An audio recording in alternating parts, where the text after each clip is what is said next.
Okay, well, the other video was getting too long. I wanted to really shrink that a bit by size of each video.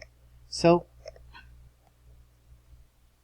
37 through 44, find the real x values so that the two functions are equal. What does that mean?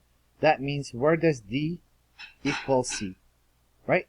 D could be demand, C could be cost, could be many things. So basically they're asking, when does x squared minus 2x plus 7 equals at 29 minus 14x plus x squared? Well, if I try to get everything on one side 0 on the other side, subtract x squared from both sides, those cancel out. And this is linear.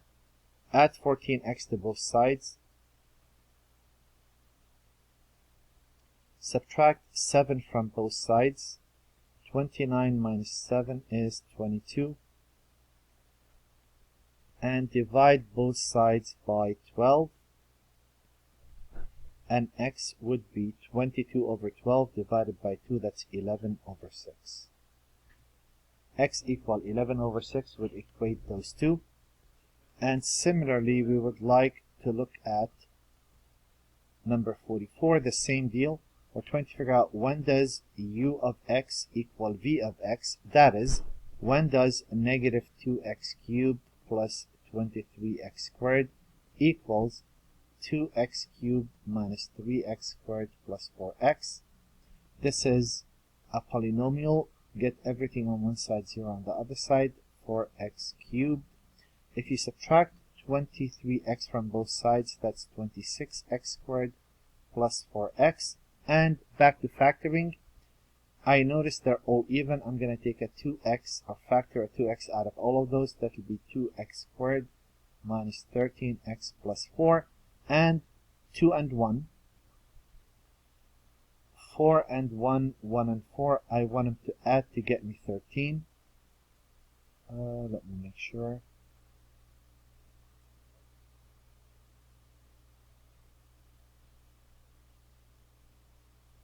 I thought so. I forgot when I wrote this down, otherwise I would have completed the square. I forgot a negative 8x.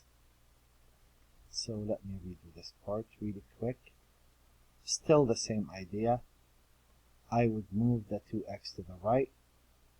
So the smaller to the larger, that's 4x cubed.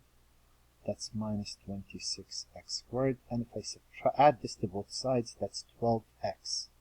Now if I factor a 2x out of that, that would be 2x squared minus 13x plus 6. Because before it wasn't working. I need to add to get 13. I will go for 2 and 1. I'll go for 2 and 3, 3 and 1 wouldn't work. I'll go for 1 and 6, 6 and 1. If I take 12 plus 1 is 13. Remember, this needs to add. Very good. I want negative 13, so negative 12 and negative 1.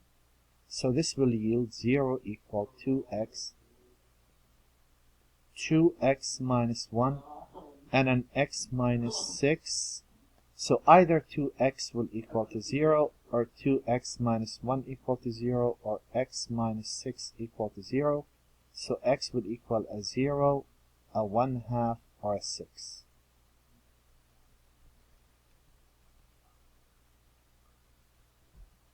Domain, if you recall, domain is allowable x values. Generally speaking, the domain is all real numbers, unless you see one of three things. If you see a fraction, if you see a over b, what you want to make sure that b does not equal a 0. If you see an even index radical, that is, if you see the nth root of a, where n is even, again, this is called the index. You want to make sure that the radicand, the quantity underneath the radical, is bigger than or equal to 0, and you solve that. And if you see a logarithm, if you see a log of c, in this case, you want to take what we call the argument and set that to be strictly bigger than 0. So those are really the restrictions on the domain. Besides those three, you really don't have to do much. If you don't have those three, you'll say domain is all real numbers. And this is something that's going to carry with us all throughout this course. For now, we're going to see 1 and 2. You really don't get to see logs until a couple more weeks. So, find the domain. I'm glancing at a problem and I'm thinking, all right, well, I see an even index radical. I take the quantity underneath the radical and I set that to be bigger than or equal to 0. And I solve that. And I know how to solve linear inequalities. When I divide by a negative, I switch the sign.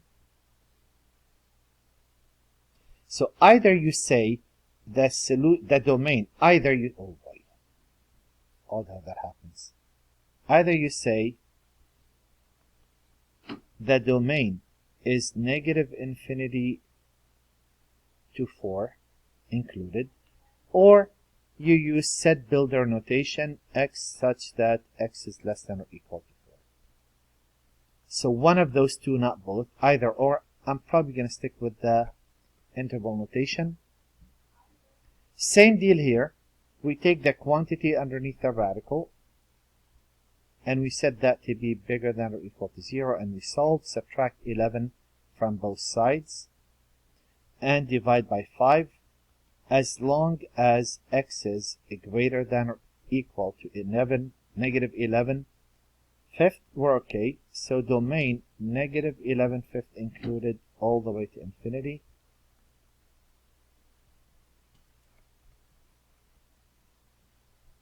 On number 58, I see a fraction. Now, what if you see more than one? What if you see a fraction and a radical and a log in one problem? Then you draw the solution like we did in the previous inequalities and the region that overlaps always. Here I see a fraction. My goal is to figure out when does the denominator, that's I'm trying to avoid, where does that equal 0? And these are the points I can't have. Closest factors of 12 are 3 and 4. I want a plus 4 and a minus 3. So x plus 4 equals 0. X minus 3 equals 0.